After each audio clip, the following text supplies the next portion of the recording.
Y el exministro Sergio Vittar aseguró que el gobierno de Michelle Bachelet falló al explicar la reforma educacional a la ciudadanía y atribuyó en parte de esto también a la baja en la popularidad de la mandataria, cuestión reflejada la semana pasada también en una encuesta de IMARC.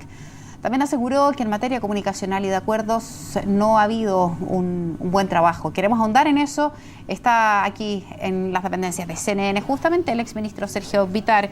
Señor Vittar, gracias por estar con nosotros. ¿Cómo le va? Verónica, muy bien, muchas gracias. Qué bueno. Hoy día, de hecho, viene en una entrevista a toda página en nuestro medio asociado, La Tercera, una conversación que usted sostuvo con ese medio, señor Vittar, donde dice que los procesos de reforma no son gratuitos en popularidad.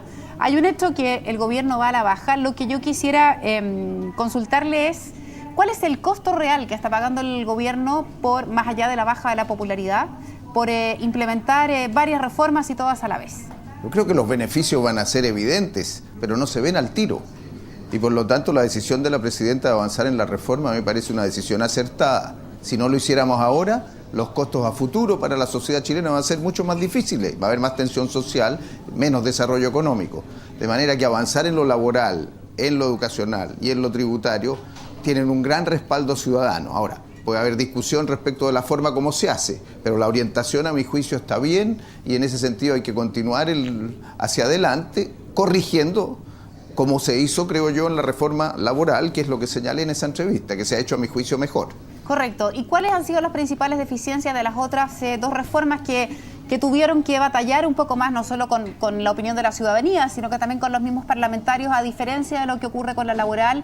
Insisto, la de educación y la tributaria estuvieron un poco más complicadas. Bueno, ¿cuáles fueron esos errores? Las dos primeras partieron a toda fuerza y fue el impulso inicial y por lo tanto los plazos para estudiarlas fueron cortos. Y se concentró mucho en cada uno de los ministros esa tarea. En el caso laboral hubo más tiempo, más consultas a distintos actores, más comunicación con la prensa y había también, creo yo, más unidad dentro de la nueva mayoría respecto de cómo caminar.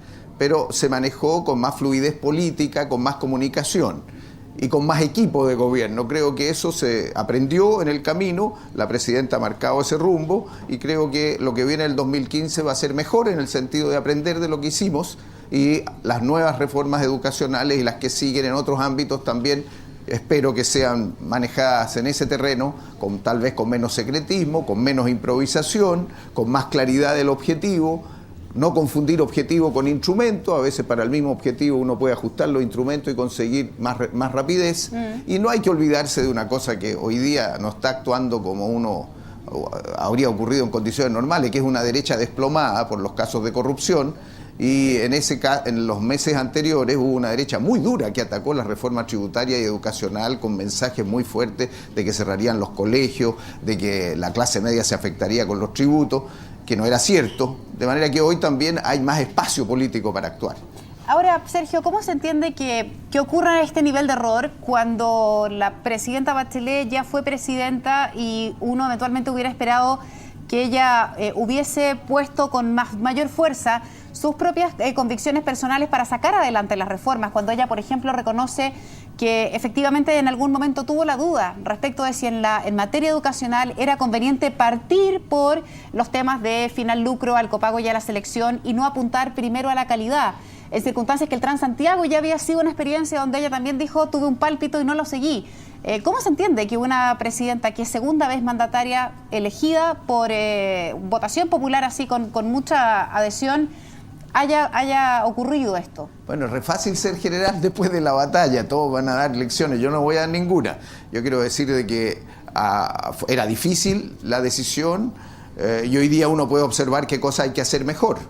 Una de las cosas que hay que hacer mejor es ahora viene, una vez que se apruebe esto en el Senado, que espero que salga luego, la que está, del no lucro, no copago, no selección, ir a la reforma en materia de educación pública, en materia de profesores, de preescolar y el tema del financiamiento de la educación superior. Son 4 cosas grandes y yo estoy seguro que eso ahora tendrá que hacerse mejor, reforzar los equipos, mirar este tema como un equipo de gobierno, no solo un ministro, filtrar más lo que se hace, chequear más con distintos actores para que las cosas vayan saliendo más fácil, aunque tomen un poquito más de tiempo. Se aprende, en las lecciones se aprenden, yo creo que se ha aprendido y yo soy optimista respecto al 2015. Ahora, respecto de eso que usted menciona, Sergio, lo que tiene que ver con la educación superior, la semana pasada ya se esgrimía, incluso el ministro Eizaguirre, por allá por agosto, si la memoria no me falla, también lo señalaba en el diario El Mercurio, respecto de la posibilidad que la gratuidad, por ejemplo, en educación superior, tenga ciertos límites, es decir, intentar evitar que no haya el estudiante eterno, que no se genere un proceso de permanencia en las universidades sin generar profesionales para nuestro propio país. Desde ese punto de vista, ¿le parece una buena idea fijar límites a la gratuidad de 5 años más 1 de gracia para financiar la educación superior? ¿A usted le parece bien? Bueno, este tema es súper importante porque los muchachos están este año 100.000 que han sido aceptados en las universidades más importantes, las 33 más importantes, van a elegir a sus carreras y la vida es muy importante este momento para cada uno de ellos.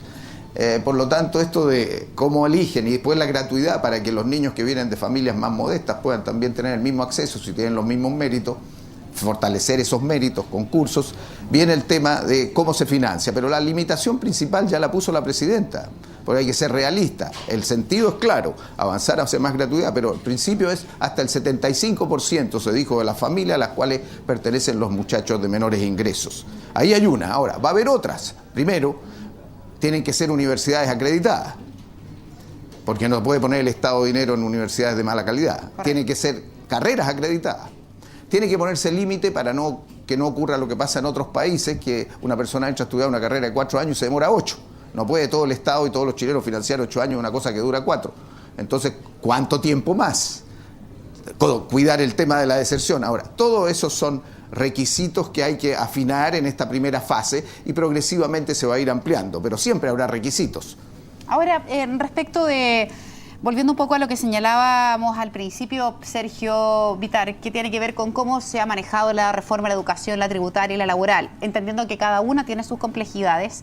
Se ha hablado tanto de este cambio de gabinete que solo la presidenta puede hacer. Lo que uno se pregunta es si estas reformas emblemáticas que han tenido complejidad en su difusión y en su explicación merecen que quienes las han encabezado, particularmente los ministros, salgan en este momento también como una señal de renovación en el gabinete de la presidenta. ¿Usted es partidario, por ejemplo, de que Nicolás Eizaguirre, de Alberto Arenas y de que otros ministros emblemáticos o de reformas emblemáticos dejen eso para dar paso a otro nombre? No quiero decir lo habitual de que esto es una decisión de la presidenta, porque claro que lo es, pero si yo estuviera en su lugar, tomaría en cuenta 2 cosas. Primero, que la tributaria se aprobó y se aprobó con la gente toda, incluso la oposición, y que esta única que está allí en el Parlamento, la primera, hay muchas más, no es toda la reforma lo que está allí, también creo que se va a aprobar en marzo. Son cosas difíciles, la educación es súper difícil, cualquier ministro que haya estado ahí le costaría. Entonces, mi raciocinio es el siguiente: ¿es preferible cambiar seguido de ministro o que sean más estables? Salvo que alguien cometa un error y no lo haga bien, yo diría lo primero, estabilidad.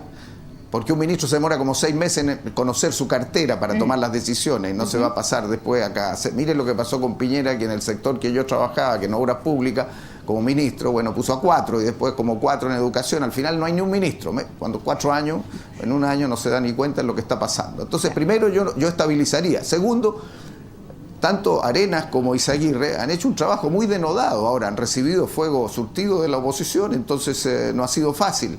Pero si sacan las 2 y tienen la experiencia, ¿qué ganamos con sacarlos? Si la orientación la da la presidenta igual. O sea, mi criterio sería dejarlo a los 2. Ahora, respecto de los tiempos, yo sé, y usted lo ha dicho muy bien, solo la presidenta sabe y a ella le carga, como ha dicho muchas veces, que la pauteen de cuándo hacer los cambios, pero no hay que ser tampoco ciego para darse cuenta que, de acuerdo a las encuestas, pero también al propio engranaje de su gabinete, quizás sea necesario realizar una modificación para ciertas áreas. ¿Cuánto tiempo más o cuánto más resiste esta situación de incertidumbre, donde incluso entre los mismos ministros, mire, he escuchado, dicen algunos que viene cambio, pero ya estoy casi como insensible frente a esos comentarios? Insisto, ¿cuánto tiempo más resiste este ambiente como de incertidumbre?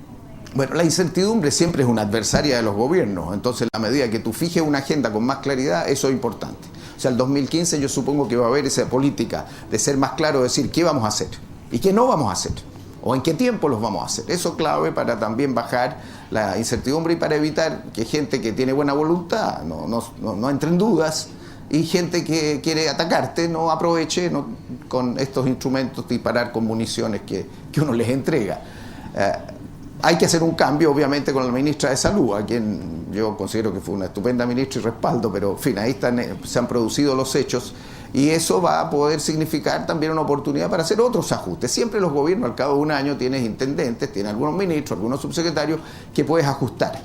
Pero la clave está en no pensar que cambias la cara y cambias la política. Lo primero es la política, hacia dónde se va a caminar, cuál es la agenda que va a tener, qué se va a hacer y con qué estilo se va a hacer, cómo se va a conversar, cómo se va a difundir, qué ritmo se le va a dar.